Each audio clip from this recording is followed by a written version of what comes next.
Thank you, and hello everybody.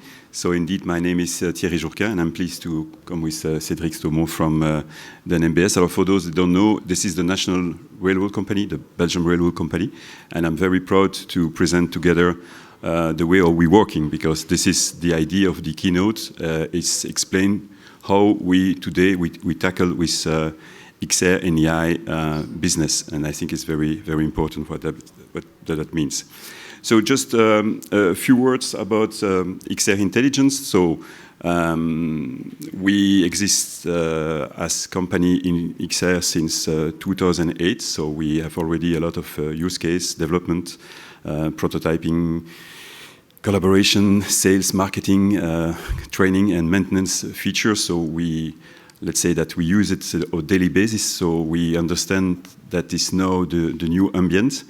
And we have also inside the company different people in charge of data science and AI projects. So for us, it's already old story, because for front we know and we believe that XR is amazing to create the world, but you need data, you need AI to give the meaning at all those investments. Otherwise, for some company, there's a threshold from why I have to do that, and what will be for me the return of investment in those developments. So in few words, we develop a digital twin, but not so pre-digital technology, but for us, it is a modern digital twin.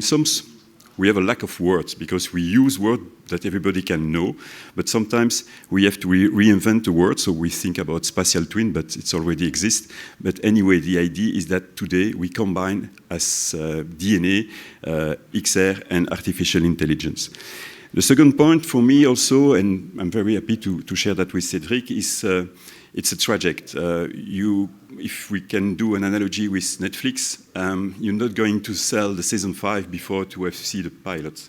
In other words, we have to do crescendo and with the company, because without the human they use it, it's absolutely ridiculous of you losing the point.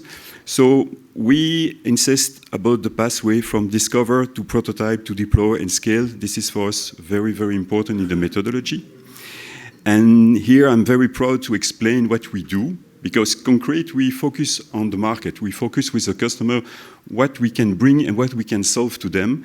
And you're going to see, in fact, in those 7 Has, this is exactly the way how you can engage company about the use of this modern digital twin, when we combine immersive technology and artificial intelligence. So the first element, and this is the starting point from the story, it's all around prototyping. And just to give you my personal feedback with the meeting and the discovery with a lot of CEOs, after all this discovery, after so many years, it's always the same sentence, is that, oh my goodness, you know what, we have one day things that maybe we can change, or maybe we can have this kind of idea from a process, from a product, from a build. Do you think it's possible? And this is amazing, because with the team, with rapid prototyping in XR, we can bring the idea, his idea in life in a few days.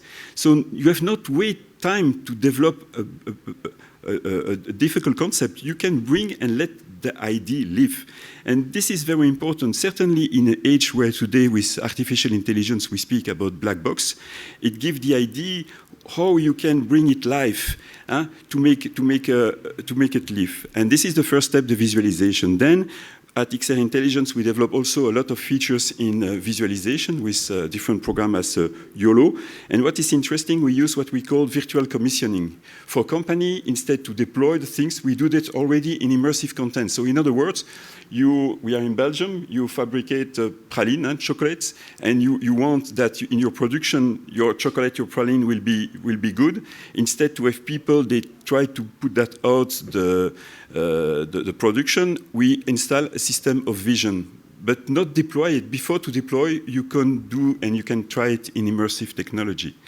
What we tackle anomaly detection issue, and also for anomaly detection, what you have to understand is, as definition, an anomaly is not something that happens very often. So for production line, we create what we call synthetic data for those development, and we make it in 3D so it can enrich the data system with the immersive content.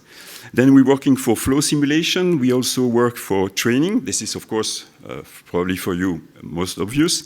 And last but not least, everything is to do with remote control and field support. So this is, for me, very interesting because those 7 points, and certainly the first 5 ones are more related to Industry 4.0, and the 2 last ones when we put the human-centric in the development. But this is, for me, very important because it's the core use of what we call today the modern digital twin. But this is, of course, very theoretical. So I'm so pleased to give the word to Cédric because he's going to explain with a real case how the story starts and how we begin the story together. So, hello everybody. Thank you, Thierry.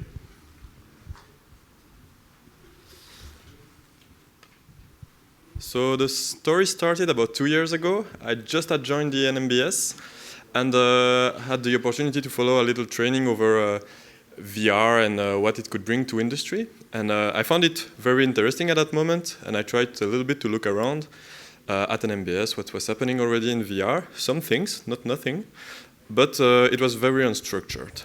And I'm part of the innovation lab of NMBS, so we are trying to really go fast and test new ideas. Anything that can improve our processes, anything that can improve the customer experience, we try and make a proof of concept and bring it to the management, show the value. But if you think about trains, stations, those are places with a lot of people, heavy machinery, sometimes very difficult to get security clearance. How do you do a test on a platform? Can we do tests on a platform? Can we bring screens? A lot of limitations, a lot of logistics that need to be taken care of. And so I thought, well, let's give it the first go of what I just learned into the VR masterclass. And we are going to create a station in VR. And so I was pleased to be able to do that along with Thierry and his team. And we created this way Brussels Virtual, our first completely virtual station that you can not visit unless you take part of our test. But our goal really was to make something that was believable. So it is not a station that you see, but you recognize the elements. It's our trains, it's our benches. You cannot know which station it is. Maybe some people have recognized the building of Jette, but they would be very sharp-eyed. And then also very generic, so we have the signalization, everything that follows the codes of NMBS, so that we recreate as best as we can the NMBS station environment. One thing that was very important for us was that it would be modular, meaning some use case we need the full station, for some use case we only need a train, for some use case we only need the screens with the information. And that we can take it out, put it in a different solution. Not always VR, sometimes it's just on a screen, sometimes it's just on a website, but it's reusable. That was very important to us, and that brings to the multi-channel. To fully explain what the station is capable of, it's really an environment where you have 6 platforms. It has a schedule, it has an integration with live data if we want to display what are the trains in Brussels Central. I've done it mostly over Brussels Central because it's a station where a lot happen and you want trains coming in, going out. You don't want to be waiting 5 minutes in a virtual station with a VR headset. But so you have the trains, you have the people that move around, you have also the lockers. You could purchase a ticket. And we did it very iteratively, where for our first use case, we only needed the screens, so we only developed the screens. Then we needed to have the full boarding process. Then we needed to have also the app, so we have a little smartphone that you can pop out and try to search for your train, this type of thing. So it's really on a need basis, and we are always adding new features, adding new elements to our station. But then, how was it used? So our biggest use of it is really to do prototypes and some tests with users. So we bring usually 20, 30 people in our lab. We put the helmet on their head. We give them a prompt, and we tell them to follow, and we take notes. And it's really fun because we can pinpoint where they did look at, what they didn't see, what they tried to do, what was their behavior. Of course, it's a little bit gamified, so we need always to take it with a pinch of salt and say this might not be 100% what we would see in a real station, but it is as close as we can get. To give a concrete example of UX testing, when there is a big storm in Belgium, the trains get slowed down to 30 or so kilometers. We land in what we call disturbed traffic, and there is a completely different screen on the platform than what you are used to. And it will only show the trains that we are sure will come and will take you to your destination. But the fact is that most of our customers, they don't understand the screen well. So they come to the station, they see only 2 trains on the display, and they say, well, this is a train to Leuven and a train to Antwerp, I need to go to Namur. How do I go there? Is there any train going to Namur? And they leave and they take a taxi, and that's really not what we want. So we did two different versions of that screen with our customer experience experts, and we tested that with some people, and that was very insightful. Actually, NMBS was going in one direction. Our test showed that it was better to go in another direction, and now we listened to our customers and went to the other direction. So we're very pleased with the result. We also do a lot of internal trainings. There we don't especially use the full station every time, but some elements of it. What is about safety inspections, all this type of trainings. And also it is used, of course, for demos, and everywhere NMBS wants to display itself as a bit of a forward-thinking company. It's always nice. It's also has been taken as an example by our CEO in the FEB interview that she had in this fall. It's always nice. But what we want also is not just to have one project that is by the lab. We want to have something available for the full company. And so every asset that you see here is available for our internal employees. If they have a project, they just need to request access, and we give it to them right away. And they can dramatically increase the speed of their project and start with some very good basis. So you see that we have a M6 carriage for the people that know it well, so double-decker train. They can start from there and add the little thing that they need for their project and not have to start over from scratch, because I think when I looked inside the company, 3D modelization of our trains had already been done like 4 or 5 times, and always the IP was left with our supplier. Here, very nice to work with XRintelligence on that, and we managed to get all the code, all the 3D assets internally for us to use however we want. So that's really nice. And as a little side quest also, I'm trying to evangelize a little bit in the company and show this as an example of good practices for other projects, so that they know what they could do. They know to request IP now for the 3D assets that will be developed, for the code that they will purchase. So that's it. So that's the end of our presentation. Don't hesitate to ask questions. We have, I think, a lot of time to do so. But Cédric, maybe interesting to mention also, this is a really sandbox for the organization. Remember the people from Eurostar, yeah. Because this is sometimes you don't know what it can bring. You know, it's like working your imagination. So when you invite your colleague from Eurostar, they was amazed to see that the modelization from inside the wagon was already done. Yeah, and that's really what I'm talking about with the evangelization part. I'm also not only trying to reach to people that want to do something with VR, but to any people working with trainings, because we know that's something a huge use case for us. People working in the workshops. I have again a meeting this afternoon with them, so that we can show a little bit what they could do, following the 7 principles of XRintelligence. So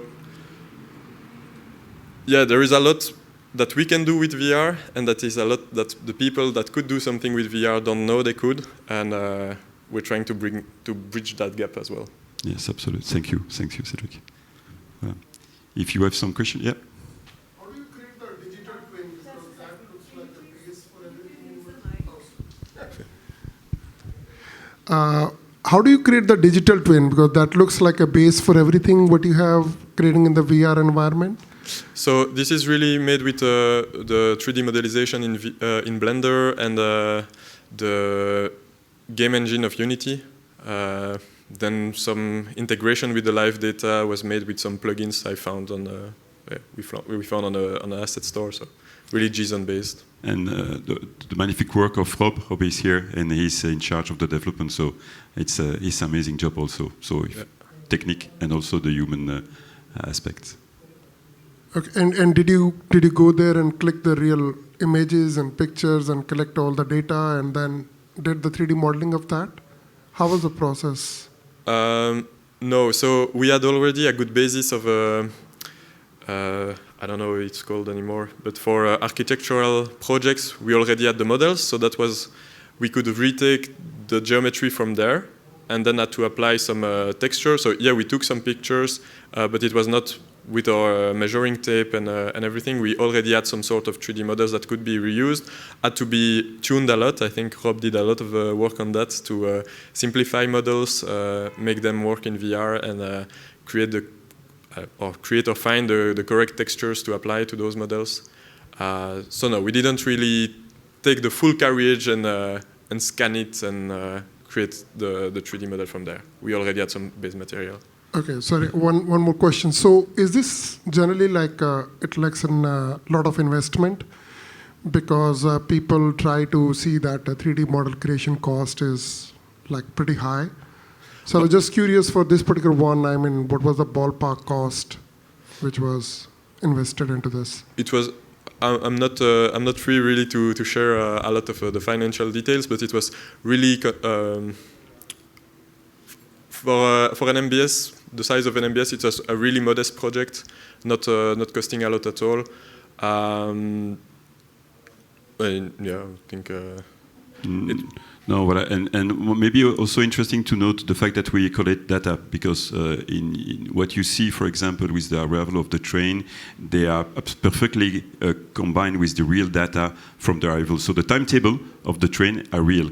So this is very logic from scratch when you can combine as such, even in the prototype phase, the link with the data, because you have to bring in the company not only people, they have this faculty to see things, but other people, they also have to work with another part of their brain. And this is important to say that we're speaking also this language inside the development. Yeah, because the early versions, when we were not so careful about using real data, people were worried that the train to Namur was not stopping in Otigny. I was like, oh, do we really care? I think it's believable enough, but yeah, if you don't show the real data and what the people are used to, that there is a train at 5:03 that goes to Namur from Brussels, yeah.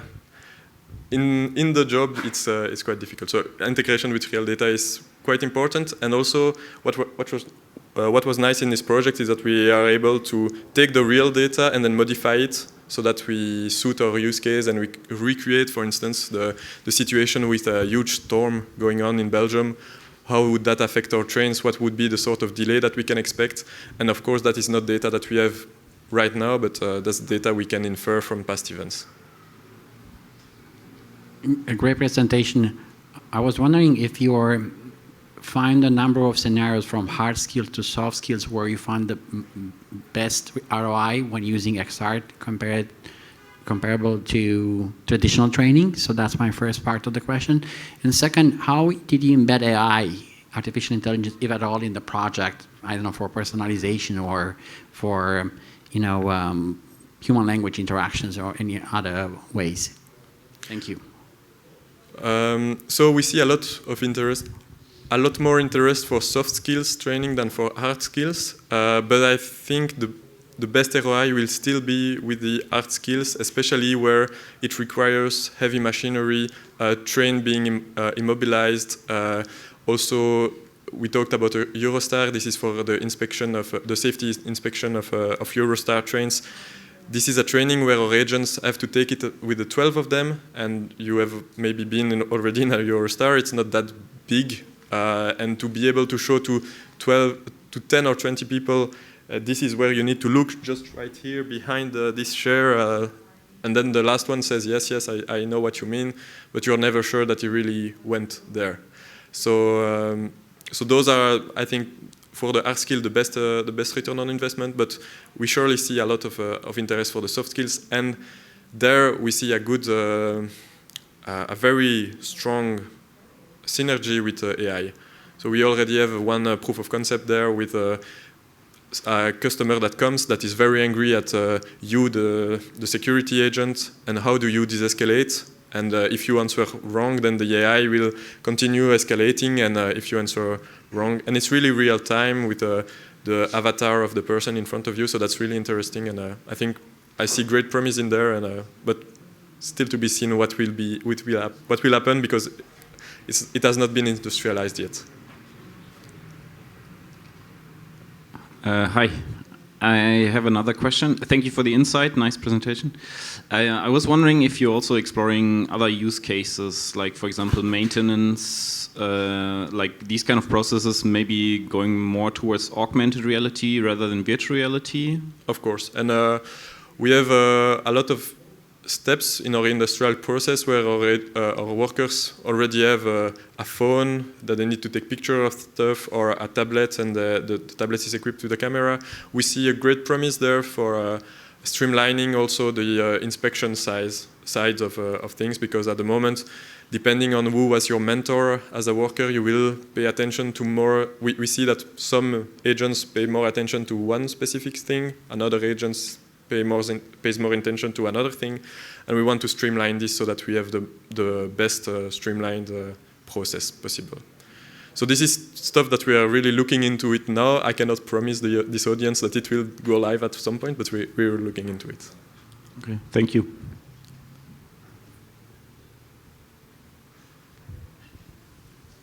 Any more questions?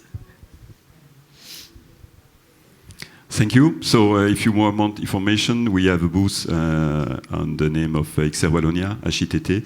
And of course, if you want some information, we have some brochure here, and we are at your disposal if you want to if you have an extra question. Thank you. Thank you very much. Thank you all.